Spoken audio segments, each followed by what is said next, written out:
तरह से दिल्ली में ब्लास्ट हुआ, सुरक्षा व्यवस्था के सवाल उठाए जा रहे हैं, क्या कहना चाहते हैं? नहीं, दिल्ली कैपिटल है। कोई दिल्ली कोई एक जो है ना कोई कस्बा नहीं है।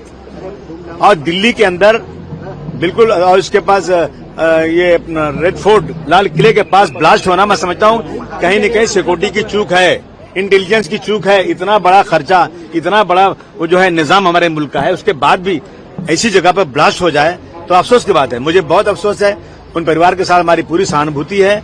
परंतु जिन लोगों ने ब्लास्ट किया, इंक्वायरी करके उन्हें फांसी के फंदे पर 6 महीने में चढ़ा देना चाहिए, परंतु झूठ नहीं पकड़ना चाहिए। जिस तरह से मुंबई के ट्रेन के ब्लास्ट में 187 लोग मारे गए, परंतु आज तक किसी को सजा नहीं हुई। इसमें जो पकड़े गए थे, झूठ मूठ पकड़ के आपने डाल दिया अंदर।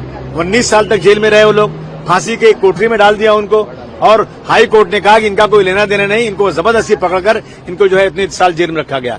ऐसा देश में नहीं होना चाहिए और किसी निर्दोष के साथ ऐसा न करो। अगर अपनी नाकामी को छुपाने के लिए किसी को पकड़ के जेल में डाल देना, मैं समझता हूँ ये बहुत बड़ा जो है बहुत बड़ी नाइंसाफी है, और जो है ये इनकी नाकामयाबी है, असफलता है डिपार्टमेंट की जो इस तरह करते हैं। और बहुत सही तरीके से इसकी इंक्वायरी होना चाहिए और इसको सजा मिलना चाहिए। आपको लगता है कि ये बहुत बड़ा इंटेलिजेंस फेलियर भी है सरकार का? मैं तो कहूंगा इंडिया फेलियर तो है ही है ना। अगर इस तरह से होगा, दिल्ली शहर के अंदर जहां प्राइम मिनिस्टर रहते हैं, जहां प्रेसिडेंट ऑफ इंडिया रहते हैं, पूरी सरकार वहां से चलती है, वहां पर दिल्ली के दिल के अंदर इस तरह का ब्लास्ट होना, मैं समझता हूं फेलियर है, 100% फेलियर है। अमोनियम नाइट्रेट डॉक्टरों के पास मिला है और जो पढ़े लिखे लोग हैं अब इसमें पाए जा रहे हैं, जिसके बारे में चिंता जताई जा रही है। बहुत अफसोस की बात है कि देश में ये चीजें हो रही हैं। आतंकवाद को खत्म करना पड़ेगा, लेकिन एक बात सुनिए कि जुल्म और नाइंसाफी की कोख से आतंकवाद पैदा होता है। जुल्म और नाइंसाफी खत्म होना चाहिए, आतंकवाद खत्म होना चाहिए। सर, आपने सवाल उठाया कि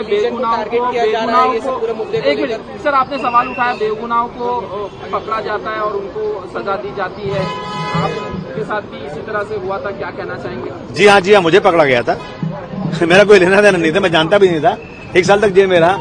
वो तो मेरे पास पैसे थे, मेरे घर वालों ने मेहनत किया, सुप्रीम कोर्ट में गए, भारतवर्ष के सबसे बड़े बड़े वकीलों को खड़ा किया, तो मैं 1 साल मुझे लगे अपने बेगुनाही को साबित करने के लिए। मेरा केस चला नहीं था कि विटनेस कोई फेल हो गया हो, ऐसा कुछ हो गया। इन्होंने जिस बेस पे मुझे पकड़ा था वो कुछ था ही नहीं, बेसलेस बातें थी। और 19 साल तक 12 लोगों को जेल में रखा गया और 12 के 12 बेगुनाह थे, ये साबित हो गया। तो मैं समझता हूँ कि इस तरह से अपनी नाकामी की छिपाने के लिए जो डिपार्टमेंट के लोग करते हैं वो नहीं होना चाहिए। देश में चुनाव चल रहा है, इस टाइमिंग पे ब्लास्ट होता है, क्या सिक्योरिटी को लेके क्या? नहीं, हम देख रहे हैं जब चुनाव आता है तो कुछ न कुछ ऐसा प्रॉब्लम हो जाता है। अब उसके वो क्यों होता है मैं तो नहीं बोलना चाहता हूँ, मैं इस पे कोई उंगली नहीं उठाना चाहता हूँ, लेकिन चुनाव आता है तो ये चीजें क्यों होती हैं इसकी इंक्वायरी होना चाहिए।